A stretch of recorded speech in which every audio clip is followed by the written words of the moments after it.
Hey everybody, it's Prince's friend. Welcome back to the channel. We're actually here with our second review, both of my series of Michael Jackson reviews that I'm doing, but also the second review of Gone Too Soon Week, where I've been doing reviews from artists that I believe were gone too soon. So this review is for Thriller. And I know that this one is one that everybody's been waiting for, and this one was released in 1982, same year as 1999. So funny. So many different 1900 years going on. This was Michael Jackson's 6th overall album, but only really his 2nd solo album under Epic. And this is really kind of where I jumped on the MJ train here. Off the Wall was kind of just okay to me, but Thriller, right up my alley. Michael Jackson brought on Quincy Jones to go ahead and produce this album again, so there are definitely some similarities when you're listening to Off the Wall and then when you're listening to Thriller, even if the musical approach is actually pretty different. Interestingly enough, Michael actually only wrote 4 of these songs, which actually surprised me. I would have guessed more, since the songs to me all kind of feel the same. On Off the Wall, he only wrote 3 out of the 10 tracks, this one's 4 out of 9, so it's a better ratio, but you'll see later on when we get into the later albums, he wrote way more of those. It should be noted that this was 1982, and MTV had an unspoken no black videos kind of policy going on, and that meant that they couldn't play Thriller, and they actually changed the entire policy so that they could have Thriller, and that's actually one of the things that broke down the barrier for a lot of more black artists to appear on MTV and get their name out there too. So I think that that's pretty cool, and it's something that Michael Jackson can definitely be proud of. So yeah, Thriller has shown up on so many top albums and top videos of all time, and there's no question why, but I'm not going to belabor it by listing everything that Thriller has done, but it broke so many records, it's on everybody's lists of top albums, and there's really a reason why it's an amazing album. So let's get through the tracks, and you can actually see what we're kind of dealing with here.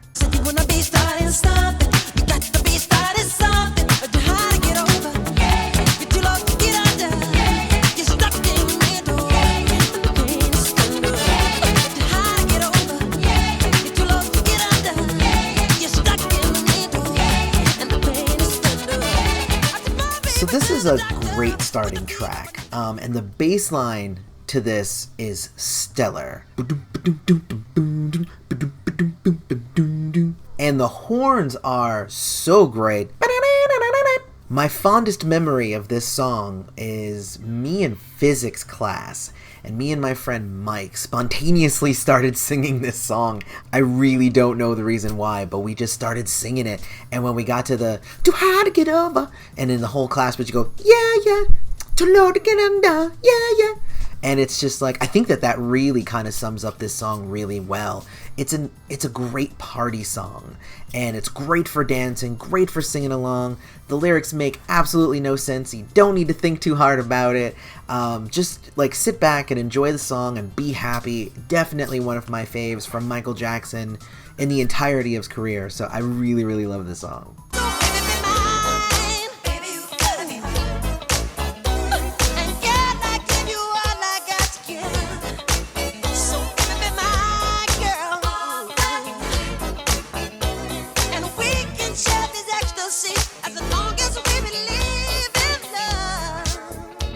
So this is actually one of the 2 songs on the album that was not released as its own single. Baby Be Mine was written by Rod Temperton, who was the same guy who wrote Thriller, so really good songwriter, and the music actually sounds really good as well. I think that this track is a sweet song about how this girl is his destiny, and I think it leans a little heavy on the keyboards, but that was kind of the style at the time, so I'm not even going to dock it for that. But it does date it just a tad. I think the song overall is really good though, and a good addition to the album. I know she's mine. Because the doggone girl is mine.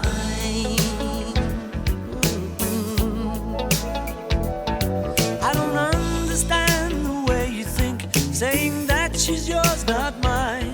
Sending roses and you're so interesting to me is that The Girl Is Mine was the lead-off single for Thriller. It wouldn't have been my choice, but it's just kind of interesting.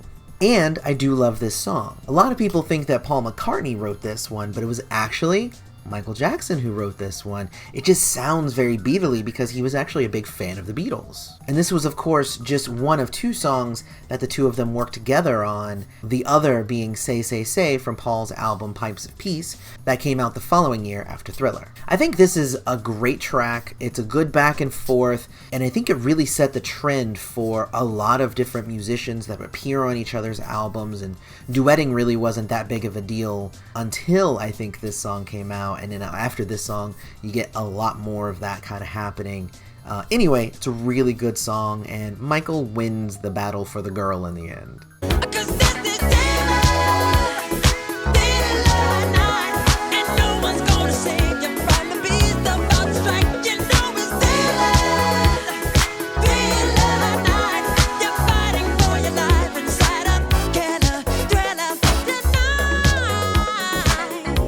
And then we get to Michael's biggest, most epic song ever, Thriller. Vincent Price does the narration on this classic with his big, like, haunting voice. And I remember when I was a kid, like, it would genuinely scare me because his voice is so creepy. Again, the bass line is what really stands out to me the most. That and Michael's voice, because he does a really cool thing where it's very subdued during the verses, and then when it gets to the choruses, it kind of erupts and really sells the song.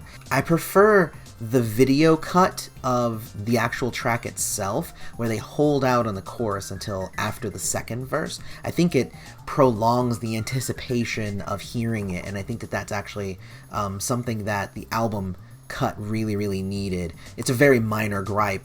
Probably no one feels the same way except for me, but I prefer the video cut. Lyrically, it's a little bit like listening to Monster Mash, but the video really sells the song on both being creepy and incredibly danceable. And obviously, the dancing in this video is one of the most iconic in music history. I think it's only really beat by MJ's Smooth Criminal lean. Thriller did earn its place in history, though. Surprisingly, it only hit number 3 on the charts. I would have guessed much higher, but it's a damn good song, and there's a reason why this is what people think of when they think of Michael Jackson.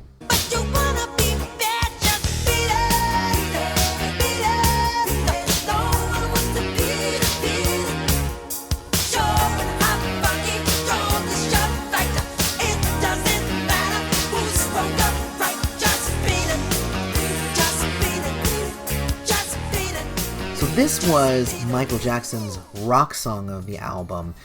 Quincy Jones really wanted to have him start to appeal to different markets, and he definitely succeeded, I think, especially when Eddie Van Halen, one of the biggest names in rock music, jumps on and does an amazing guitar solo. This song helped introduce a harder Michael Jackson to MTV audiences, as he attended a gang fight and got them to just dance instead. And really, by extension, I think we have MJ to blame for Break Into Electric Boogaloo. This song did receive the 1984 Grammy Award for Record of the Year and Best Male Rock Vocal Performance, as well as 2 American Music Awards. It was inducted into the Music Video Producers Hall of Fame. It got a lot of stuff behind it. The thing about Beat It for me, though, that I found interesting was the singles released for it. The main US single had Get on the Floor as the B-side, whereas the UK single had Burn This Disco Out and the Jacksons' Don't Stop Till You Get Enough live version. Those are really interesting choices, in my opinion. Being a Prince fan, I'm so used to brand new tracks or a taste of another track on the same album, like This Is Where Lady in My Life or Baby Be Mine could have been put on.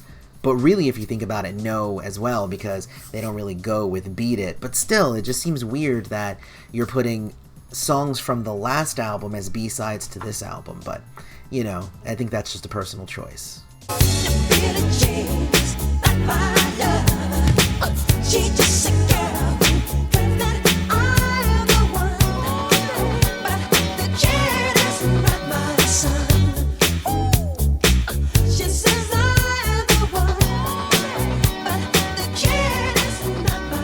This is Michael Jackson's warning song about the perils of fame and success. People feel they all get to have a piece of you, and they try to trick you. And in this song, Billie Jean is claiming that she's pregnant with Michael Jackson's baby, but he's like, I never touched her, and she ain't my lover. Perception kind of rules, though, when you're in the spotlight, and that's kind of what this song is about. In truth, this song is actually based on the groupies and the women who followed his brothers around. He wasn't really one to mess around with that sort of stuff, so it was kind of written vicariously through them. The song actually blends a good amount of funk and R&B in it, and it's really enjoyable, very danceable in the end. Again, Billie Jean's video went huge with the light up sidewalk and the tiger, and it was a #1 hit for Michael, unsurprisingly. If they say why, tell them that it's human nature. Why does he do it that way? If they say why, tell them that it's human nature. Why does he do it that way? So this was the 4th top 10 from Thriller, hitting #7, and it's one of my favorites, really. I'm a fan of the well-executed ballad, as you will know if you've watched any of my other reviews, and this one is a really good example of that. There's a yearning in Michael's voice when he sings, and like he's really hoping to break free of whatever cage is holding him in. It really makes it kind of a sad song when we assume that it's actually about Michael and his never feeling like he can live among normal people, and he's always forever feeling walled off. Then again, maybe this song is actually about that one night that he finally did get to go out and the splendor that he enjoyed. It's a fun debate to have, but I'd like to hear what you guys think. What is human nature's really kind of core message? I want to love you, pretty young thing. You need some loving, to love and care, and I'll take it there, girl. I want to love you, pretty young thing. You need some loving, to love and So this is the perfect dance song from Michael. P.Y.T is about finding a girl he wants to be with and proclaiming his love to her, mostly because she's so pretty. I think it's also pretty interesting that in the second verse, we get the first really sexual stuff from Michael Jackson that he's sung about so far, even though it really is kind of talked about in very non-sexual terms. The line is, "In the light, hit that lovin' spot, I'll give you all that I got." And it's about as risque as Michael got back in the day. Singing backup on the track are his sisters Janet and LaToya too, which I think is pretty cool. Overall, P.Y.T is, again, one of those really iconic songs. When you think of Michael Jackson, you think of this song. It's just so good. so listen to my heart, lay your body close to mine. Let me fill you with my dreams. I can make you feel alright. And baby, through the years, gonna love you more each day. So I promise. You know, when I sat down to listen to this album, I realized that I think I've only really ever heard this song like once before. I used to turn this album off after P.Y.T. I like The Lady in My Life. It's a good song about love that will last forever through their whole life, and I like the structure of the lyrics as it kind of goes through the different stages of their lives. I think that that's a really nice touch. It's sweet, and it's a great song for sure, mostly because of Michael's ad-libbing throughout the song, though, for me, but I'm not really sure I buy it as the ending track of an album. Like I said before, when P.I.T was done, it was over for me. Like, that was the end. It felt like that was just a huge, giant ending, and that's where it should have ended. Lady of My Life, I think, probably could have been moved up, probably right after Thriller, if I were to change it. But, you know, it's still a good song, though, so I'm not knocking the song itself, but I think it probably could have been put somewhere else. So in conclusion, Thriller is one of the biggest albums of all time, and there's a reason for that. It's got a ton of amazing tracks on it, and it was Michael's chance to really break out of his disco era in a really huge way. He incorporates rock, R&B, some electronic new wave feels in there, and all of it feels very cohesive and very epic.